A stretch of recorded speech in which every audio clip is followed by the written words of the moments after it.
Bangladesh National Party was uh, in favor of the uh, reforms. And why? Because it was from the very beginning, historically, it was with the ruling elite or the elites, economic elite, the industrialists and the big farmers. They were with them. They were there in the party positions. They were in various central committees of the party. They were in the parliament, and therefore actually they were very much tuned towards the reforms. But Awami League had a very different position. Initially, when it began, because the workers had supported, Awami League was considered to be a party against bourgeoisie, and it is the party which has nationalized all the industries. But it tilted towards the traders and industrialists in 1990s. And during 80s, when the when the movement against the dictator General H.M. Irshad was at its peak, there was a movement going on in 80s against the dictator H.M. Irshad.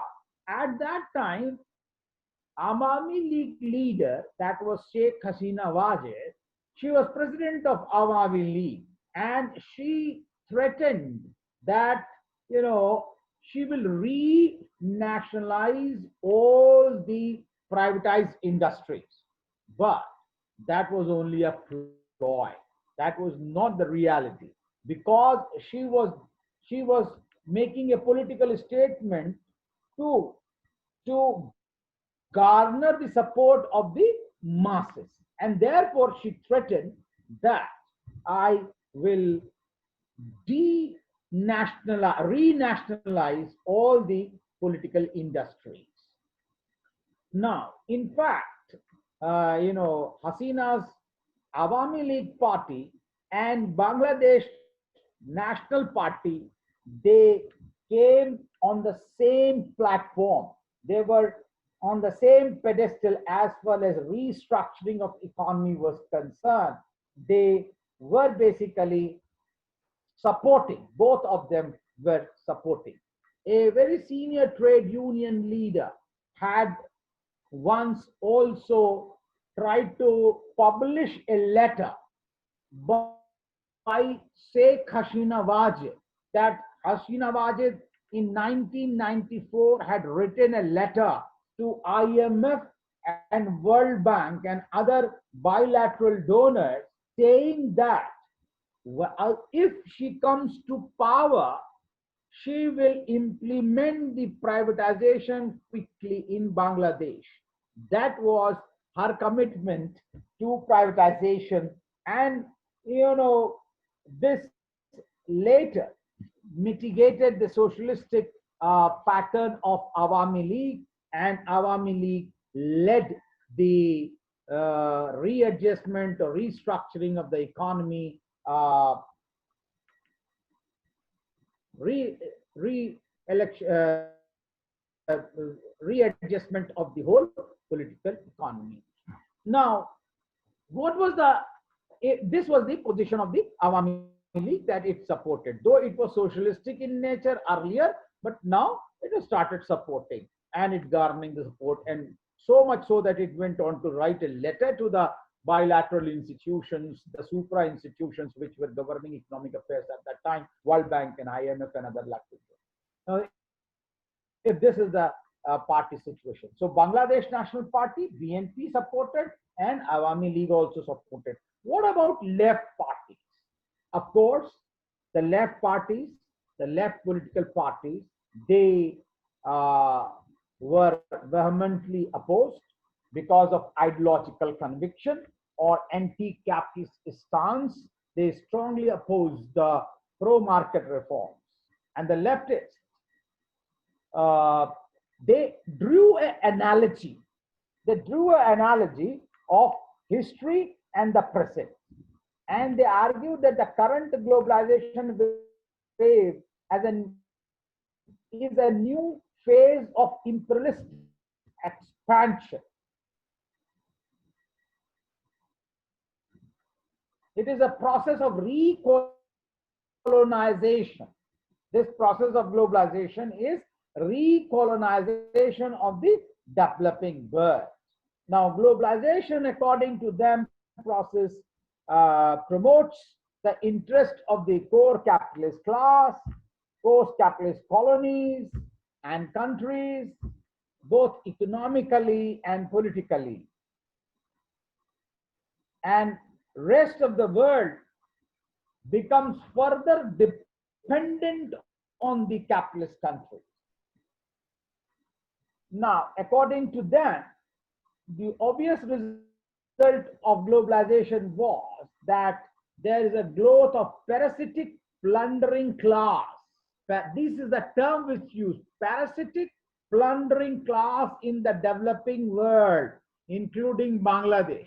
So there is a class which is depending on the others for exploitation. Further, according to left leaders, this class neither gets technology, neither gets investment from the capitalist class. We are seeing in India that how the technology is not coming from the West. The invest is not coming from the West, from the capitalist class. Rather, they start plundering the money from the third world countries. And there is a capital accumulation to boost the industrial production. So the net result is there are huge losses for the state and the poor people, the working class.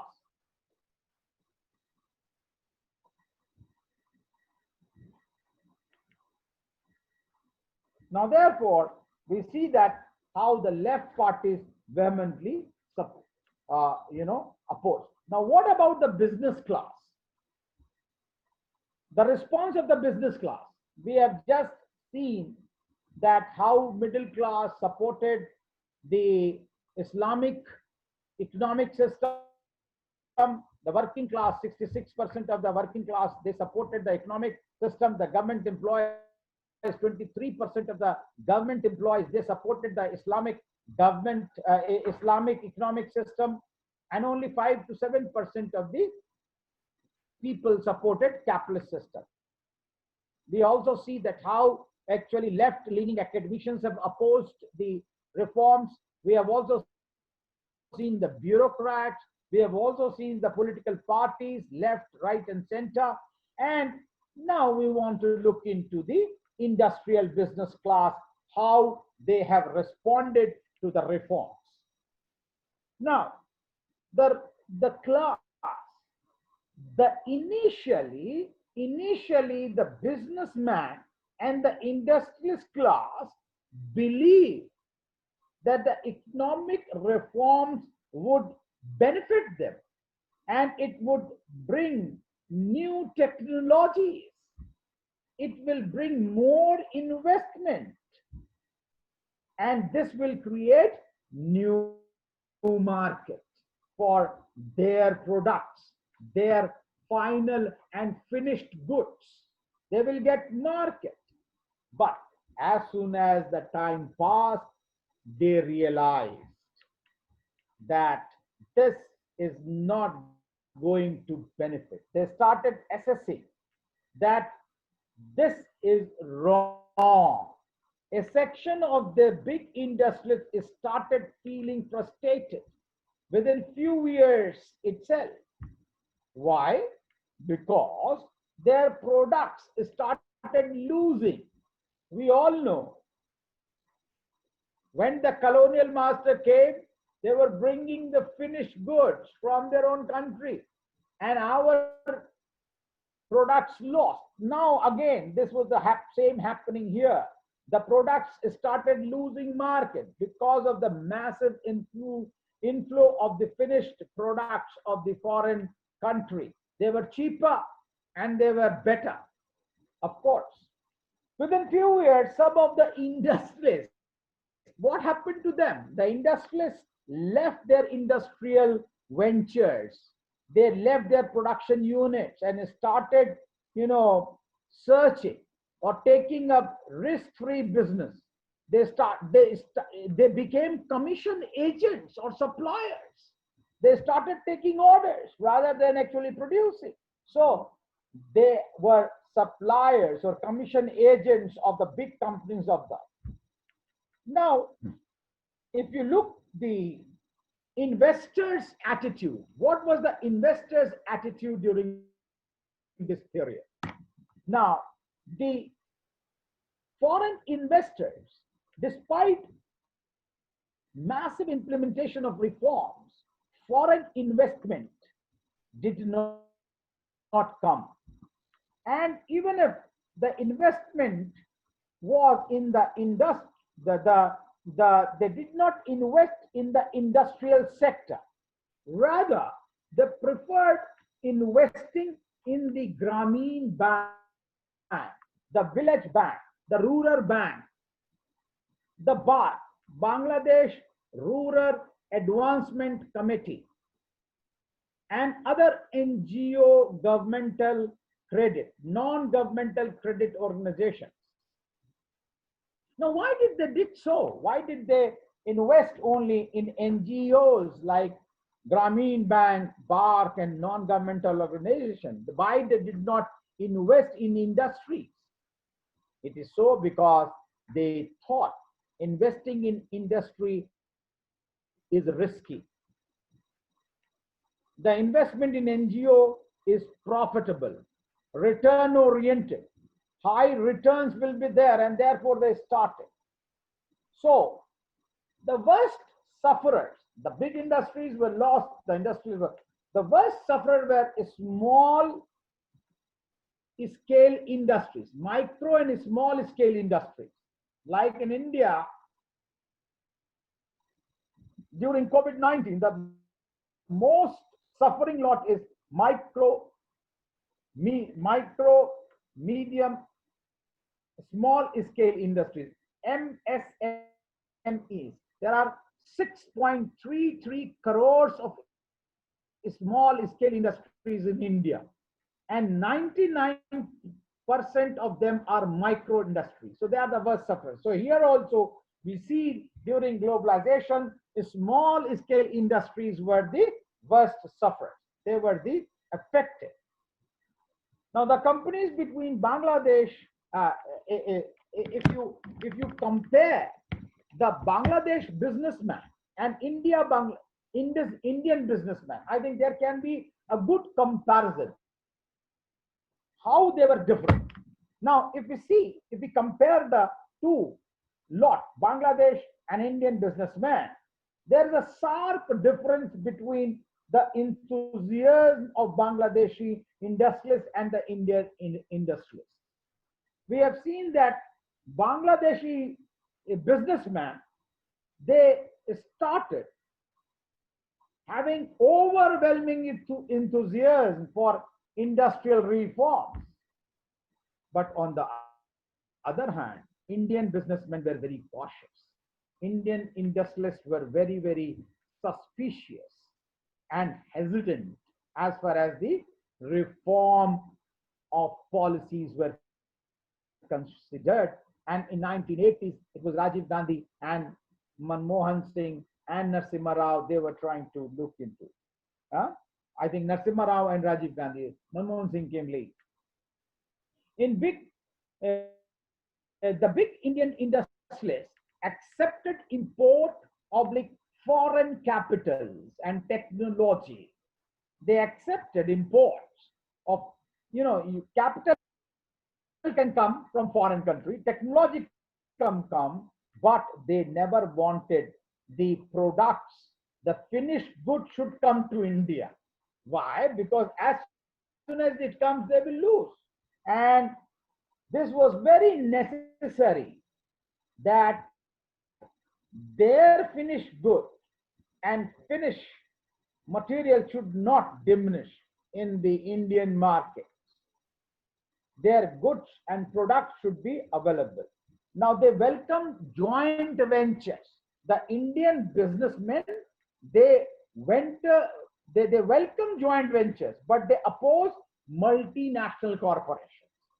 They were afraid of multinational corporations because, you know, they can never challenge them because they had so much of money with them, and they can the MNCs can destabilize the balance of industrial power. So balance of industrial power can tilt towards the foreign country, and therefore we see that if in India the businessmen opposed for a different reason, there also Bangladesh also businessmen opposed. So we see that initially there was euphoria that they welcome, but later on they oppose. Now, in this scenario, we see that a section of peasants also started opposing. The peasants also opposed, but because peasants were not very organized and they had their limited interest, a peasant, a organized peasant movement against the process of globalization cannot take shape. Although there exists a restlessness against the peasants, but a organized movement is not to be seen. It can emerge, it can erupt, no doubt, but it is not seen. Therefore, friends, my conclusion for this is that the economic structure of Bangladesh has to be understood through a evolutionary and historical perspective. We have to go to undivided Bangladesh, to Pakistan, and before that through British. How British exploited, how Pakistani industrialists exploited, and now how the globalized economy in which they are being exploited. In this context, if we read, we come to know about the economic and social development of the Bangladeshi society. So we can see that how dominant political parties have dominated the economy, how dominant personalities have dominated the society, and how we see now in globalized world, the economy has been dominated by the globalized world. So in this way, we can make sense of Bangladeshi society and Bangladeshi economy and development. If you have some questions, I'll be happy to take.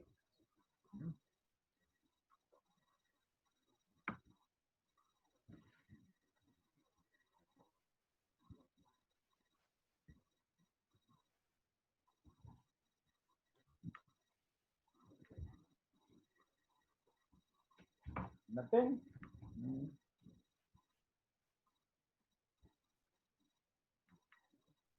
I think there was one article of Naila Kabir, Naila, Naila Kabir, the quest for national identity, women, Islam, and state in Bangladesh. I think from gender perspective, it's important that you read this article. It is available on JSTOR. The quest of national identity. The quest for national identity.